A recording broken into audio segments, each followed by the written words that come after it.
Hi, my name's Trudy Barnett. I'm the manager here of Highwell House Nursing Home in Bromyard, Herefordshire. I just wanted to talk to you today about an assessment of a gentleman.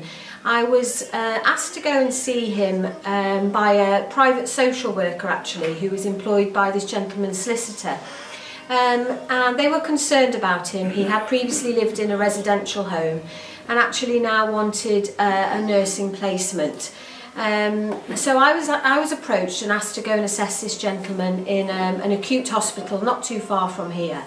I was given a bit of background information about him, the fact that he did live with a dementia. He had been in hospital with a chest infection, lots of falls previously, and what I was told was that actually he was going to be approaching the end of his life and he would be coming to Highwell for some palliative care. So I arranged the assessment with the ward and I went the following day. Drove to the hospital, got to the ward and was actually met on the ward by quite a noise, quite a lot of sort of kind of a challenging behaviour, as I was told it was. This gentleman was in a side ward. He was quite dishevelled looking. He wasn't really lucid. He wasn't able to answer my questions. He was wearing a hospital gown. Next to him there was probably 3 or 4 beakers of thickened wallpaper paste type fluid. And it was very difficult for me to actually get anything from the gentleman himself. He wasn't able to speak to me about his condition, how he was feeling, etc. So I spoke to the ward staff, got an assessment from them, and basically the ward sister said to me that this gentleman is approaching the end of his life. He has given up. He no longer wants to live. We've only got a very small window of opportunity to actually get him to Highwell House. Otherwise, I don't think he's going to make it. I accepted him there and then. I said that would be absolutely fine. As long as we thought that he was up to the journey, we would be able to take him to Highwell. And so we arranged for transport and everything to be organised for him to be admitted into our care in a couple of days' time. So the gentleman arrived at Highwell House and in an ambulance. The paramedics brought him in. We pat-slided him into bed and it was quite towards tea time actually, so it was quite late on in the day. We assisted him with some supper and he was really tired, so we let him have a good night's sleep. He slept really well overnight, there was no concerns.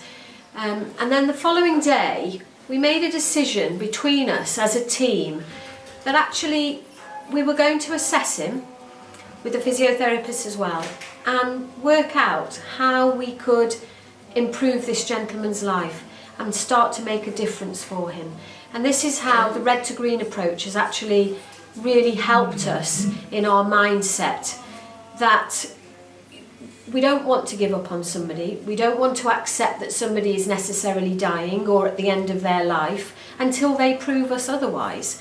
And so talking about this with him and assessments and with the staff, we all decided very quickly that we were going to support him to get up, to get dressed, to come downstairs, to join in with activities, to join in with just everyday life within our home here. The transformation with him has been remarkable actually. He came to us doubly incontinent, needing full assistance with his diet and fluids. He was pureed diet, he was thickened fluids, he was non-weight bearing, he was full hoist for all transfers. Very quickly through assessment we realised that we could improve his mobility.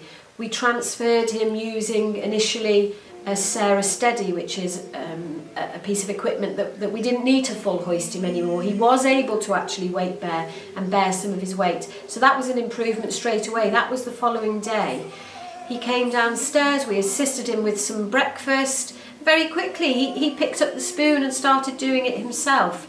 He started taking fluids. and with the help of speech and language realised that he no longer needed actually thickened fluids. The concern in the hospital was that he was potentially aspirating and coughing and not coping with these fluids. It couldn't have been further from the truth actually. When he got here, he was coping really well. There was no signs of aspiration or swallowing difficulties whatsoever. And so over the following days and weeks, we just progressed. He's actually been with us 3 months now, and he's put on 10 kilograms in weight. We found out all about his life history, the fact that he was a member of a choral society. He used to sing in a cathedral, and we've made contacts with them again, and he's going to go and visit them. He's already made visits with family members, and he's just enjoying life. He's living life. He's now mobile independently with a Zimmer frame. He certainly isn't incontinent. He certainly doesn't need any support to eat and drink. He loves a gin and tonic. He loves a glass of wine with his lunch. I mean, life's good again for him. And the fact that his prognosis, when I assessed him in hospital those months ago, was that his actual prognosis, I was told, was weeks. Could not be further from the truth. He's full of life, full of energy, and it's just great to see. And this has just been a complete success story, purely down to the mindset of the staff and this red to green movement and the hashtag PJ paralysis. So it's great, and I hope it really continues for him. I'm sure it will. So using the red to green approach for this gentleman, as a team, in the morning we would have a board meeting. We would see what we were going to do for him that day. How could we add some value to this gentleman's day? Now, generally, a gin and tonic always sends it straight into a green day. He loves it. But of course, more than that, I mean, I'm not going to sit here and say it was all plain sailing. It absolutely wasn't. We had red days. We still do have red days. You know, he has a diagnosis of dementia. That's really tough for him sometimes. He struggles. We use lots of distraction techniques, things like his favourite comedy shows, things like that. There are days where he doesn't cope so well with his dementia. He struggles, and so sometimes it has been hard to add some value to his day, and we have had some red days. But predominantly, because of his outlook now, the green days are a lot more prevalent, I think. They just his whole demeanour, the way he wants to be involved, the fact that he's now involved with the choral society again. He also, we've done a my life playlist, and all the old hymns and songs and all the music that's important to him, we have on a playlist, his own individual playlist. And quite often he'll sit there later on in the day where he sometimes gets a little more tired and anxious, and he'll sit with his headphones on, and it just takes him back. The music takes him back to where he needs to be and where he wants to be, and so it turns it back into a green day for him. And we've got great techniques now to help him, and so it's all working really well. So I'd just like to say, really, the red to green approach that has certainly changed this gentleman's life and changed us as a team, I think, here at Highwell House. I am immensely proud of what we're achieving here. I always knew we had a great team here, but just this new initiative has really focused our minds and actually made us as a team realise just what a difference it can make and what a difference it's made to this gentleman. I mean, quite literally, if I hadn't have gone to assess him that day, if I hadn't have accepted him and taken him from hospital here to Highwell, he would have died without a question. He would have died.